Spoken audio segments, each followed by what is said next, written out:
Hello dear children, welcome back. Let's begin the last module of this chapter, chapter 10 in history, that is displacing indigenous peoples. Children, in previous module we have learned about the indigenous people and how these people were being affected from the settlers of European countries. Now, to end up this session, we are going to discuss few more topics. These are, dear children, following are the objective of this module. Here in this module, we are going to understand about the meaning of terra nullius. Thereafter, we are going to know about Cherokee tribe and the incident of Trail of Tears. Thereafter, we will end up about the Captain Cook. Terra nulla. This new term is introduced by the European white government in the land of Australian natives. Children, why this term was used? So that these European settler can expand and can capture the landmass of the native Australians. So the meaning of this terra nulla according to them was the land which does not belong to anyone. So this concept was just to expand their areas. Trial of Tears.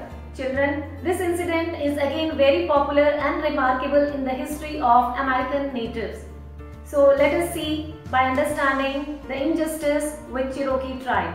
So these Cherokee tribes used to stay in Georgia, one of the state of USA. So what happened when this European settler arrived in the native land of America, then these Cherokee tribes were declared as distinct community. This happened when the Chief Justice of America, he decided and passed a justice in year 1832 that this community do not belongs to this land and it is a distinct community.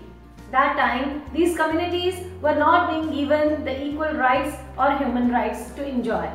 For that, we can say, even though these people used to speak English and they used to communicate nicely with the European settlers, these people were being distinct away. And after passing this law, they were being forced to move away from their land. Around 15,000 native people of this Cherokee tribe, when they were in the journey walking away from their own land, on the way in their journey, most of the people or 1/4 of the population died. That's why this incident is called as the Trial of Tears. Trial of Tears. Before 1800, the traditional range of Chetco, Chesco, Cherokee, Cree and Seminole include all the present day of southern United States. The Osage lived in what would become the USA designated Indian Territory. As United States population increased, territories were made within India to legitimate federal equitation. Between 1800 to 1830, the Chetco signed 8 separate territories, each forced to give up of their traditional homeland. Under the leadership of President Andrew Jackson, in 1830, Congress passed the Indian Removal Act. In exchange for their traditional homeland, Indian would be given a new claim in an area known as Indian Territory. For Smith and others, established to ease and tension and keep pace between the activities of tribe. Forts were the primary source of good for Indians as promised in their territory with the government. In late September 1880, Chetco signed the Treaty Dancing Robert Creek, which became the first removal treaty enacted under the authority of Indian Removal Act. Soon after, the southern tribes were forced to endure the long journey. It would be eventually described as the Trail of Tears. Let us discuss about Captain Cook. Who was he and what was his role? Children, Captain Cook was a British navigator who discovered Australia in year 1717. When he and his crew member entered in the Australian land, they were being welcomed by native Australians very nicely. And the report which was prepared by Captain Cook and his crew member about native Australians were very positive and very enthusiastic.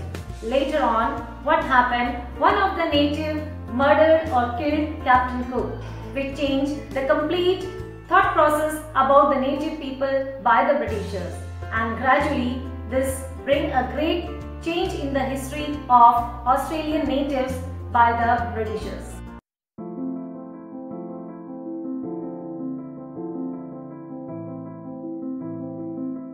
James Cook was sent on secret mission to discover the great southern continent. He was a British explorer, navigator and cartographer. He is the reason Australia is as it is now. Cook's first accomplishment was when he played a major role in sinking one French ship and capturing another, in which he was being promoted as boatswain.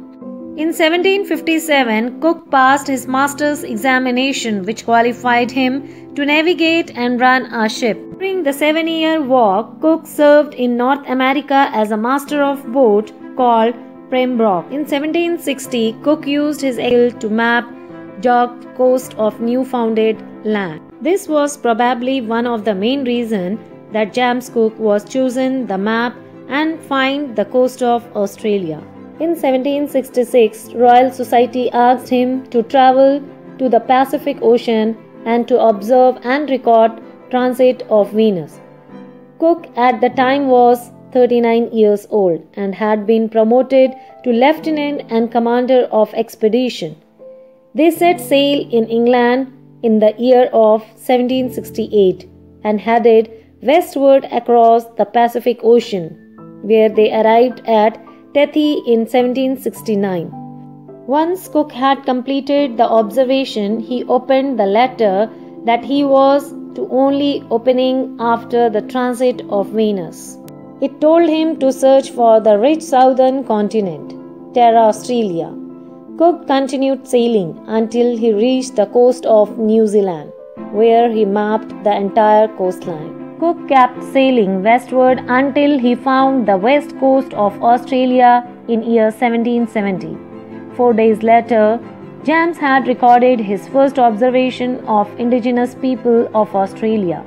So that's all about this chapter, dear children. Soon meet you in the next module with new chapter. Till then, stay happy, stay safe. Now it's time to do some questionnaire. Who were the Cherokees? The Cherokees were the natives of Australia. Cherokees were the original inhabitants of Georgia. The Cherokees were the original inhabitant of the Africa, or none of these. Next question is, who discovered Australia? Christopher Columbus, Marco Polo, Captain Cook, or none of these? Answer all these questions in comment. Thank you for watching.